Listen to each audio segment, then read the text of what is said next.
Well, for us, the D-Day started at 4:30 when we were awakened and fed a breakfast, and then we were brought topside, and there were steel walls in the sort of a well area, if you will, where we were told to stand. And I was very curious about this. This obviously was such a big happening that my sense of history that I had gotten in high school and college told me that something like this would never happen again. So I tried to see everything that I could. And that unfortunately upset some people because I guess they thought I was going to give away the position of the ship. One helmet sticking out of a well area, I don't know. But I watched everything that I could. But it wasn't until we began to get first light, which was just a little bit before 6:30, that we could begin to see the vast armada out there. Thousands of ships waiting in position to come in.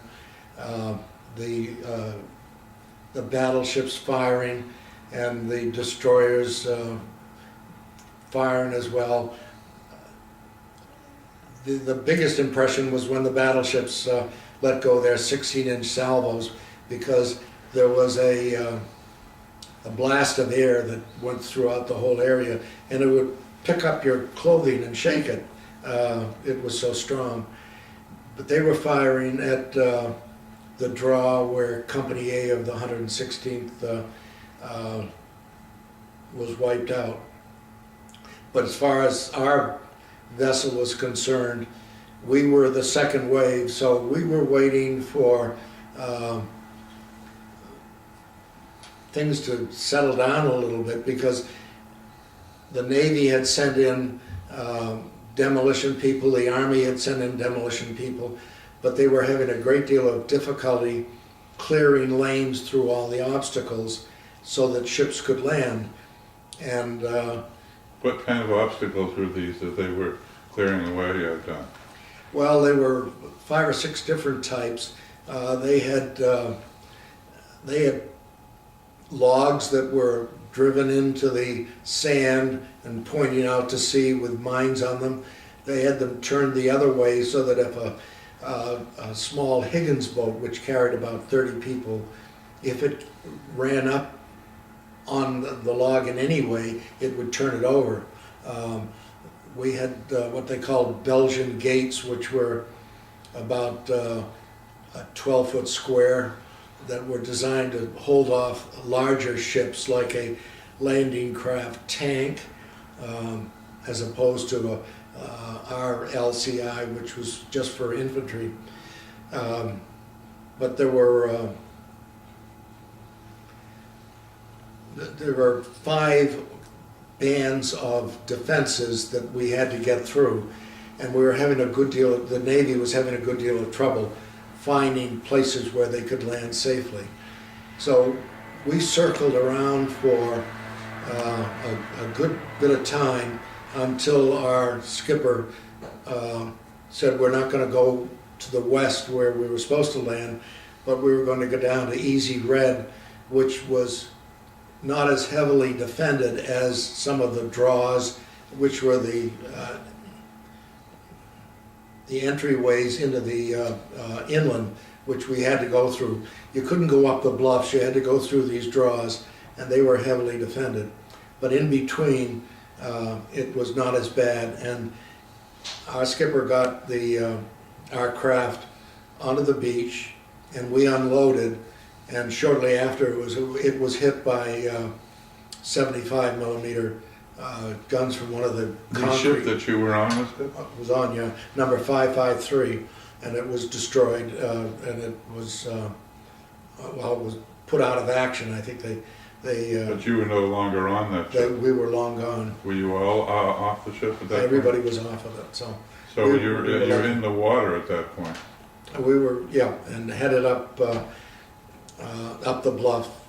There was one of the scouts had found a very narrow trail leading up, and it was probably where the German sentries would come down during their tour of duty, and they'd walk along the beach to see if there was anything happening.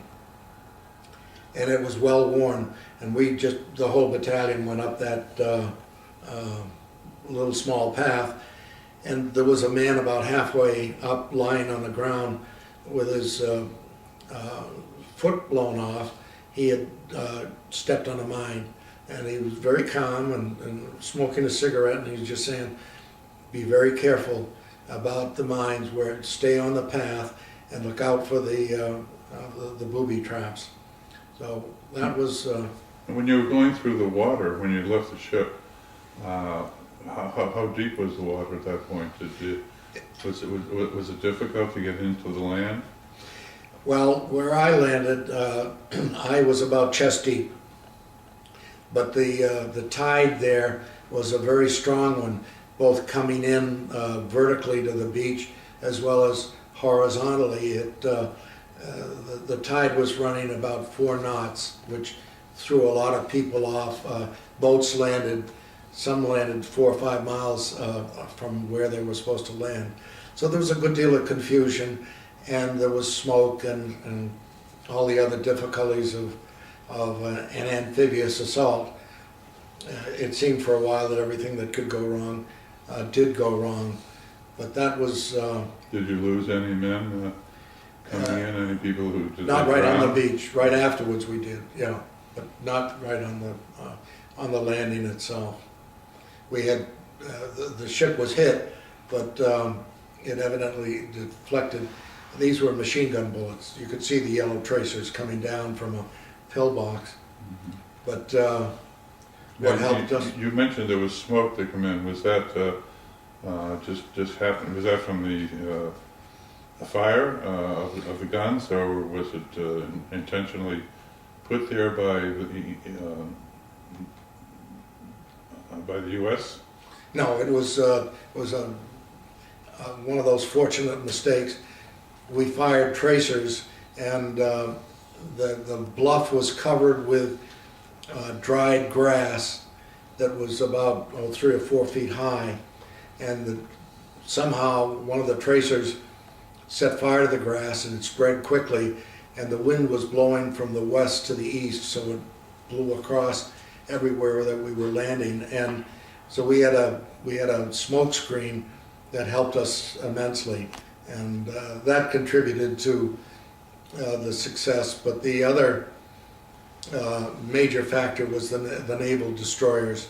They saw that we were getting excuse me, that we were getting heavy fire, and so they had a Lieutenant Commander Rockwell. He took his division about 600 yards offshore, and just in a racetrack formation, they went around and around and around, and every time a German machine gun fired, they would get their 5-inch guns zeroed in on them, and they would blow them out of the ground. And they continued to do that.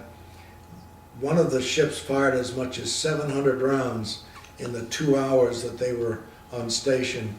The lowest number was 450 or so. So I would suggest that without that help from the Navy, the destroyers,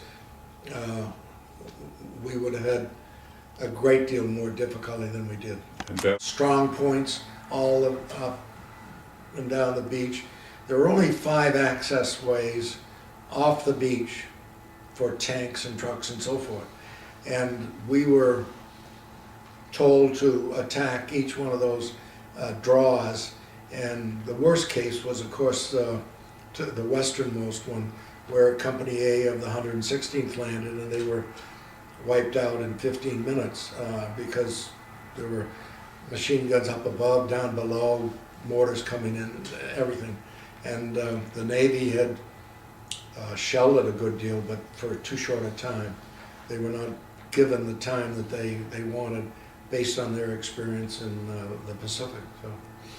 So I really wasn't prepared for a camera being stuck in my face and then somebody asking me questions that were very difficult to deal with.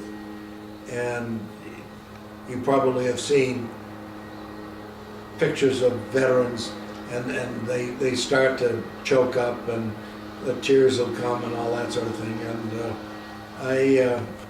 I had a little bit about that, but not an awful lot.